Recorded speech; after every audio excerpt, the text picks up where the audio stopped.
Vesmírná tělesa. Z každého tělesa z výpravy získávají nádhernou květinu, kterou pro této vesmírné misi dopraví zpátky sem na Zem. A poté po květinové show budeme tyto vesmírné kytice dražit. Dámy a pánové, za malý okamžik startujeme. Už je připravena posádka 6 statočních astronautů, kosmonautů. A jestli dovolíte, abych vás požádal, protože je to mise zcela nová, abychom už teď drželi palce statečným kosmonautům a společně odpočítávali start. A přejme jim šťastný návrat na planetu Zemi. Přátelé, pozor, všechno je připraveno. Motory se zahřívají. 7, 6, 6, 5, 4, 3, 2, 1, startuje! Good luck!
Květinová show, fotografii, Ivy Alenky, maršálkovou na podání 6 tanečních párů, členů tanečního sportovního klubu Salta a také samozřejmě tradičně nádherné 3 kytice, které přibyly sem na planetu Zemi z komety, galaxie a z hvězdy. Děkujeme i princezně s krásnou hvězdou na čele. Nevím, jak vy, přátelé, já jsem si přibyl jako v pohádce. A jestli dovolíte, před námi je tradiční dražba. Abych rád zůstal v tématu, zatím rozmyslete, který z vás, pánové, by chtěl obdarovat svoji partnerku, choť manželku, přítelkyni nádhernou kyticí.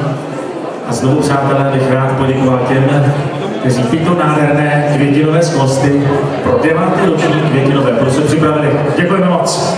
Je to nádherné.